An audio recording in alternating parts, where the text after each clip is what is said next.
Okay, obviously I'm filming from my bed today. I'm having to rest and take it easy, and I will get into why that is in just a second. But I have a point that I want to make here. I'm going to talk about what's going on with me personally, but then it very much applies to something that's happening right now in Congress. So I'm going to wrap it all, hang on with me through the whole ride. So Sunday I was weeding in my garden. I had come back from a long walk, and as I was walking from the street to the front of the house, I just wandered through that front yard food forest section and did a little weeding, including, my bad, I pulled up a number of suckers from my bush cherries, and they're kind of splintery. So I got back into the house and I was like, okay, I'm going to do dishes. And I looked down at my middle finger and noticed that I had several splinters in it. Oh, okay. Dug them out with some tweezers. Thought this is no big deal. I get splinters all the time in the garden. Although, let me clarify here, I try to protect my hands whenever I possibly can. I'm very dutiful about wearing gloves in the garden. It was absolutely an outlier that I was out weeding without gloves on. That's because I'm really prone to getting psoriasis flares anywhere where I get a cut on my skin, and you can't work in the garden without getting scrapes and cuts. And so I always wear gloves, except for Sunday, to protect my skin so I don't get those really awful psoriasis flares. But then on Monday, the pad of my finger was pretty swollen and red, and I thought, well, did I miss some splinters in there? Is it really irritated? Couldn't see anything. And I thought, well, okay, I'll keep an eye on it. I knew something was brewing in there. I just was ignoring it and hoping it would go away because I'm busy. I don't have time for this shit. So Monday, I just kind of ignored it. It was pretty sore, but whatever. Yesterday, Tuesday, it got significantly worse. The swelling, I don't know how well you can see on here. It's pretty freaking swollen, and the finger was very, very red, and the redness was spreading. So if you have an area that you are concerned might be infected, it's red and swollen and maybe hot to the touch like this is, my dad would always say, you mark it with a Sharpie. You mark the perimeter with a Sharpie, and then if it spreads beyond your Sharpie mark, you know that the infection is spreading and you need to do something about it. So yesterday I marked the margins with a Sharpie, and by yesterday late night it had spread significantly outside those margins, and my finger was so swollen I could not really bend it. I thought, well, fuck, now I got to deal with this. I'll call Kaiser in the morning. And this morning it was really bad. The redness had spread very far down. I don't know if you can see how swollen my knuckle is. I couldn't really bend it.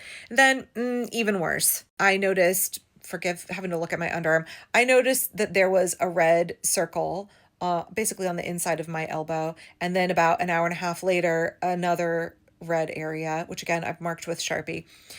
And the whole inside of my upper arm is very swollen. And I can feel like the lymph nodes in my armpits are pretty big.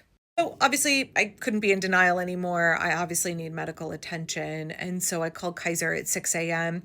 and they said, well, unfortunately, there are no open appointments anywhere within an hour's drive of you. There's just nothing. I said, no urgent same day appointments? And they said, no, you'll have to go to the urgent care. And they were like, just so you know, if you go to the urgent care and you need IV antibiotics, they'll have to transfer you to the emergency room. So maybe you just want to go straight to the emergency room. And I was like, I do not fucking have time for this. And bless my husband, he had a sick day, so he took the day off work so that he could handle taking care of the kids. And also if I needed to be driven somewhere, right? Because if I'm getting sicker and sicker, am I going to become systemically ill? I'm not yet running a fever. I'm not like septic. But he said, I need to go make sure that you get medical care. So he called me and was like, I'm leaving work. I submitted my sub plans and I'm coming home. I'm going to help you. Just very nice of him because I'm really, really bad at asking for help. I basically won't. He has to kind of foist his help on me. So it was around 7:30 in the morning and I was like, I'm going to call back again and ask if I can talk to an advice nurse and say, do I really need to go to the urgent care? Could you guys just like phone in some antibiotics? And I'm so glad that I made that choice because yay technology. I really appreciate how Kaiser is very much dialed into using technology. They said, can you just upload some photos of your hand to the Kaiser app? And then when you talk to an advice nurse, he can look at those photos. So I talked to just the loveliest nurse and he said, oh yeah, no, you need antibiotics like right now. So he said, I'm going to send all of these pictures and send an email to your regular doctor's office, but I don't want you to wait for a reply to them. I don't really want you to wait until urgent care opens at 8 a.m. There is a Get Care Now option where you can have a doctor call you or video chat with you immediately and you can get care over the phone.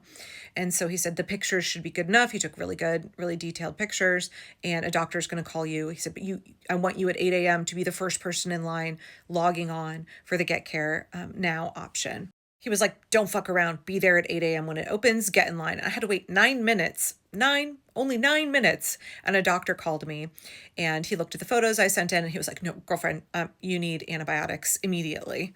Go pick these up right now. And if you run a fever or you start to feel worse or the red area spreads down your hand or any of your symptoms advance in the meantime, you need to be in the hospital and have IV antibiotics. And then he went on to say, you might actually qualify. Kaiser now has a program where it's called Hospital at Home, where if you need something like IV antibiotics, the nurse comes to your house, hooks up your IV and runs it, and then she comes back and unhooks you when you're done. Because sometimes IV antibiotics, it's multiple rounds over, 24 or 48 hours in the hospital. But otherwise, you're like, why am I stuck in the hospital? No, they will sometimes do that at home if you qualify. So as of right now, I don't have to go to the hospital.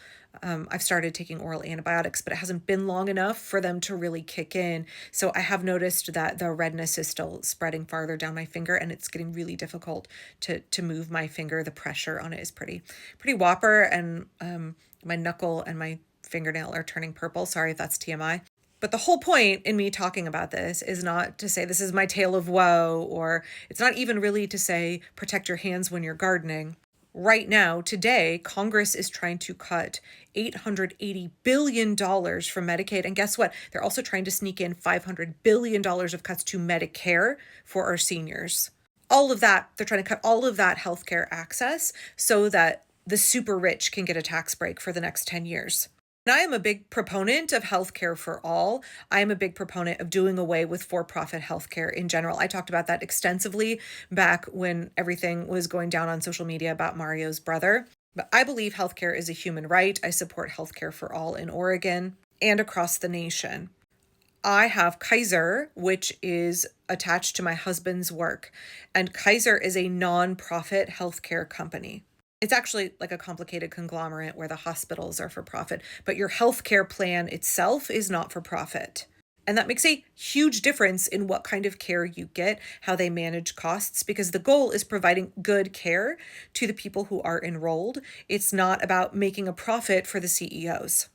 And I realize very much the privilege that I have in the United States to be accessing something that should be a right for every person. And I realize the contrast rather, between what I was able to do this morning. To call, to get care over the phone. It cost me $0 to go get a prescription that cost me $5. And then to be told, if this gets worse, go to the hospital and we will treat you. Guess how much that will cost me if I end up having to do that? $100. Or better yet, we might be able to do that treatment for you at your home. We might be able to send a nurse to your house to do that for no cost. Right? I don't have to worry about whether or not I should access care, whether it's going to bankrupt me. I don't have to wait until I get critically ill and get septic before I'm able to receive care.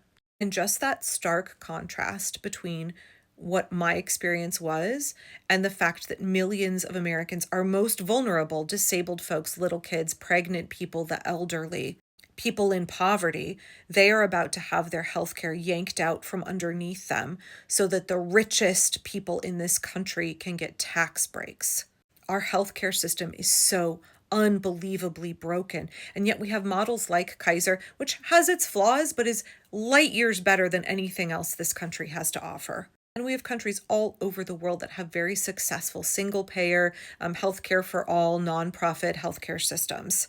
All of those options that work incredibly well. And people aren't dying because, CEOs and corporations are choosing to deny them care so that they can have an increased profit margin, so that they can get paid $50 million. It is so important right now that you call your members of Congress, especially if they are Republicans, every day, multiple times a day, and let them know if they vote for Trump's big, beautiful bill that cuts $880 billion from Medicaid and $500 billion from Medicare, you will vote them out. They're about to get absolutely fucked in the midterms if they support this. We need an America and elected representatives that work for the people, not for corporations, not for the super rich. The Republicans are trying to wreck everything we care about, the programs we depend on, all to make the super rich even wealthier. And we have to fight hard against this. We can stop this. Vigorous public pushback can shut this down.